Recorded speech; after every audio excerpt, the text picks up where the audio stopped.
Residentes de Cuba protestan contra los cortes de energía y la escasez de alimentos. Gran cantidad de videos publicados en las redes sociales este domingo mostraban manifestaciones de multitudes de personas en Santiago de Cuba, la segunda ciudad más grande de la isla. Este hecho en un país como Cuba, donde la policía suele arrestar rápidamente a los manifestantes antigubernamentales. Para ampliar más detalles sobre esta noticia en desarrollo, nos enlazamos con el periodista y escritor y colaborador de CNN, Jorge Dávila, en vivo desde la ciudad de Miami. Jorge, gracias por estar acá con nosotros. Dime tu primera lectura de este suceso. ¿Cuál es? Bueno, la primera lectura es que ya sucedió. La economía de Cuba y el estado que enfrenta la población, la situación que enfrenta la población es muy dura. Y en el oriente del país y en el interior del país es más dura todavía que en La Habana. Entonces, esto refleja una incapacidad de producción económica del gobierno de Cuba y es un reflejo de la situación tan tensa e interna que está viviendo el pueblo cubano con las dificultades tremendas que tiene en cuanto a la comida y en cuanto también a la electricidad, que es básica. Eso es una Claro, cosa claro. básica, Jorge, como puedes saber, Rey. Pero a principios de año, en enero, el gobierno dicta una serie de medidas justamente para hacerle frente a esta crisis económica y también a la escasez de energía. Pero tal parece que no está funcionando, que lejos quizás de solucionarse, lo que se está agravando la situación, de acuerdo a lo que tú me dices entonces. Bueno, es cierto que el gobierno desde que empezó la bancarización en Cuba y empezó con las medidas hace 2 años, han resultado un fracaso. Eso es ampliamente conocido en Cuba y casi admitido por el gobierno de Miguel Díaz-Canel. En enero, bueno, se trató de de solucionar algo que le interesa al gobierno cubano, por supuesto, porque el gobierno cubano no quiere que haya estas cosas. Lo que pasa es que lo que hay que hablar es de la incapacidad del gobierno cubano para poner medidas que puedan reparar o aliviar la situación de la población cubana.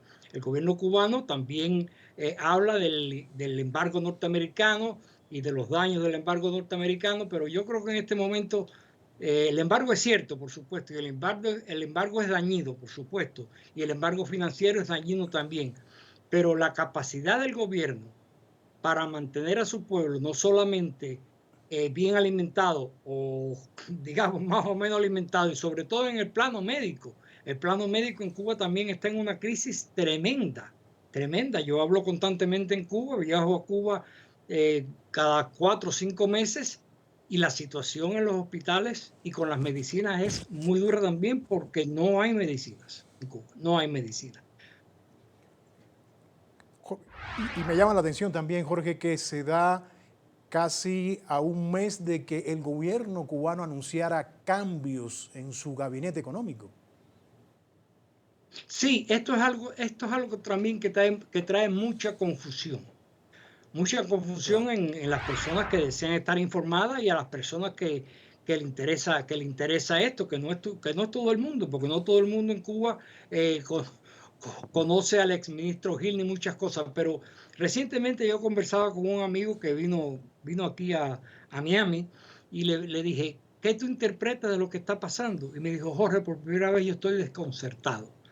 Un día es una política, otro día es otra política, va a solucionar una situación y después la situación no se soluciona y hay una contradicción interna muy grande que no es culpa del criminal embargo norteamericano, es culpa de la organización gubernamental y de sus planes, pero sobre todo de la grave crisis económica y productiva que tiene el gobierno cubano en todas sus empresas, etcétera, etcétera. En eso tenemos que hablar que en Cuba hay ya 10.000 empresas privadas. Sí, pero esas empresas privadas buscan una ganancia y las personas que tienen más bajo nivel en Cuba no pueden pagar los precios de la industria privada, de las MIPIMES, llamadas MIPIMES. Eso complica la situación, aunque las MIPIMES han aliviado mucho esto porque yo considero que hay personas que le mandan de aquí dinero, de Miami o de España o de Nueva York, y con eso compran las provisiones. Y también, también que hay personas en Cuba que tienen poder adquisitivo. En Cuba están rodando ahora en este momento carros que yo nunca había visto. Esas personas, no sé si son del gobierno, pero creo que hay privados también. Yo creo que hay muchos privados en eso Jorge, que gastan en un Mercedes-Benz cuando es claro. prácticamente imposible mantenerlo en Cuba. Claro, Jorge, me queda un minuto. Rápido te preguntaría, julio 2021, hace más de 2 años, históricas protestas en Cuba, justamente por cuestiones similares. A corto y mediano plazo, ¿cómo lo ves el futuro? Bueno, yo no veo que una sublevación popular o las masas en Cuba puedan cambiar el gobierno. El gobierno cubano tiene unas fuerzas de seguridad y una estructura muy bien armada. Y las personas civiles pues dicen, bueno, me va a pasar lo mismo que el 11 de julio. Entonces, yo creo que no se puede esperar como constantemente esperamos en el exilio y cada vez que hay una protesta decimos ahora sí, ahora sí. Yo creo que eso es algo equivocado y que no va a suceder por el dominio de la represión del pueblo cubano. Yo pienso que esto tiene que venir a través de